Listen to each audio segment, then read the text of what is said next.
I see a lot, not a lot of negativity towards me, but people saying like, you're just doing what Michael Chandler did to McGregor. You need to take another fight and block. Listen, I'm not chasing John Jones, right? As hard as people, that's hard for people to comprehend. And in my opinion, Chandler was trying to get the big fight with McGregor because McGregor's a big name. Yeah. John Jones also obviously a massive name in the sport, similar level to McGregor. But the fight I'm not chasing, it's not the reason I want to fight John Jones is because he's got the belt. Nothing else. Like, if John Jones doesn't have the belt, I'm not bothered about fighting. You'd be doing the same if it was Stipe. I'd be doing the same if it was anybody. What I'm after is being known as the #1 heavyweight walking around on planet Earth right now. And the belt solidifies that for me, the undisputed belt. Yeah. Granted, I've got the interim belt, I've defended it. But undisputed status is disputed. That's where we're at right now. Well, somebody said an interim champion can't be in the presence of an undisputed champion, and an undisputed champion can't be in the presence of an interim champion. And that's true. They both contradicts each other completely. Of course. So we need to find out who the guy is. If it's not John Jones, get out of the way. I'll take the title. I'll fight someone else. Happy days. When do you want it? ASAP. International Fight Week sounds nice, doesn't it? I like it. I like it. I like any time sounds good for me, but I'm ready to go whenever they let me know. I've told them that as well. As I said to you a minute ago, I've been training day in, day out since before Christmas. I'm fit, ready to go whenever they want. I can fight this weekend if they want me to.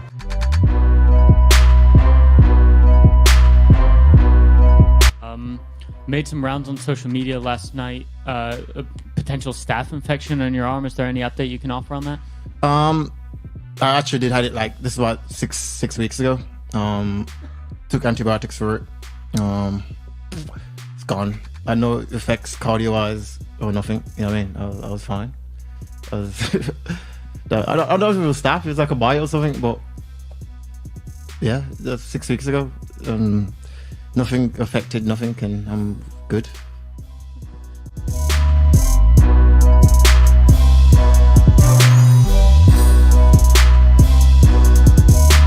It was 2012 when I moved, and here I have to start everything from zero. First, I was training in a small boxing gym, and they cannot even give me MMA fights. It was hard to find where I should training or like this. It was different, and I wasted my first year to looking for gym, and I was fighting only kickboxing, boxing. I'm not getting MMA fights here. I was training better in Georgia. Maybe I should just start work here, and I start work construction, and I get stuck there because I need to live here in the United States. And that was my full-time job, working construction. And after 1 year, I find my team Serra Longo, and I find a real MMA team. And of course, I was training there after I finished full-time work in construction. I was doing so many years this before I go UFC, and I win couple fights in UFC.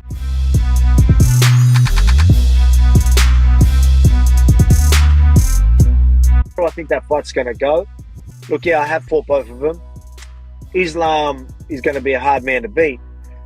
Like, I think for anyone, I think the only chance of him losing is someone, knocking him out, right? Like someone landing something. That's what I believe. And I've always believed that about myself. The only way I would lose is, someone catching me rather than actually beating me. The only person that I believe will give me that close fight is Islam. You know what I mean? And I feel the same for Islam with a lot of the opposition. I think everyone has a puncher's chance. I think that's the only way I see him really losing, someone catching him. And if anyone could do it, it is Ilya. Ilya's obviously got some dangerous hands. So for people to just count him out, it's like, man, he's got power in his hands. He's he's going to be looking for it. He's composed, and even if things aren't going his way, he's going to keep looking for it, keep trying to find it until he does or until he loses.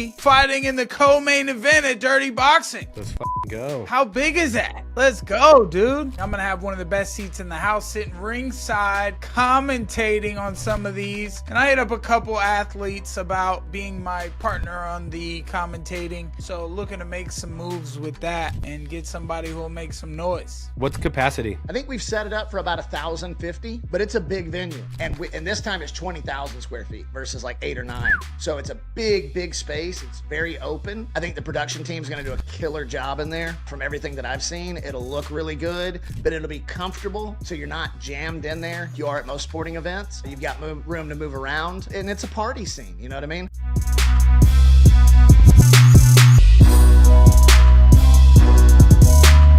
Listen, I had a meaningful conversation with Charles Oliveira. Because the way I see it, Daniel, there's really a fight for Ilia Topuria. And is Islam going to get that? Is Charles going to get that? Or is Sarukian going to get that? And I'm not convinced the company is going to ask for Islam to jump on that grenade right away. So if Charles or Sarukian could get that fight, they in sense could get themselves a number one contenders fight. It's Charles Oliveira told me, and I told him, I said, Charles, whatever your answer is, I'm going to make it public. I'm going to tell Daniel Cormier on ESPN. And he said, Chael, I will only fight him, Ilia Topuria, if he wins the belt. If he comes up and can prove he belongs here, he's the world champion, I will then fight him. I said, Charles, that's not the way this game is played. You can't make demands of guys before they're the champion. He said, in this position, I can. This is my weight class. I hold a higher ranking. I've been a champion here before. This guy's all talk. He wants to fight me. He needs to come up, get the belt, put the belt on the line, and I'll take him on.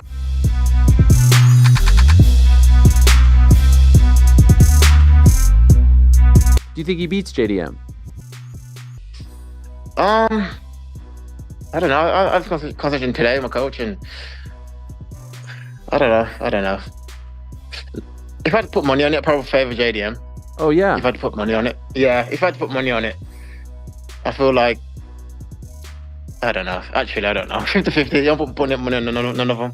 I don't know. He just figures out a way to win. And JDM hasn't fought in so long. But I feel like JDM his boxing will probably shut him down. And he's a good anti-grappler, JDM. You know, like, easy to take him down, but his scrambles on the floor is good. Okay. You know, I feel like Bilal won't be enough to hold him down for that long, you know. So, if maybe JDM, if I had to put money on it, probably.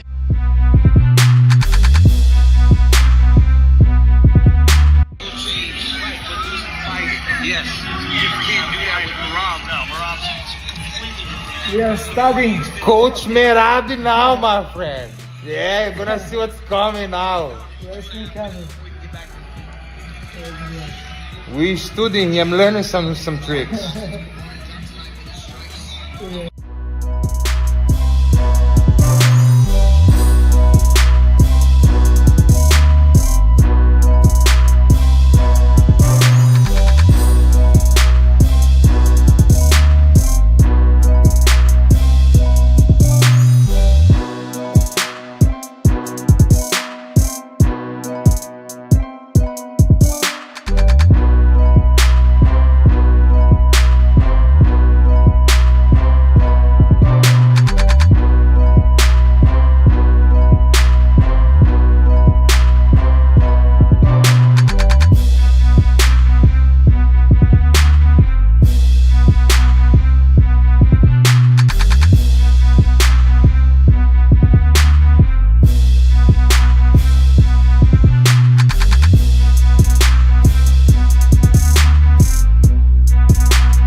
I'm sorry, buddy.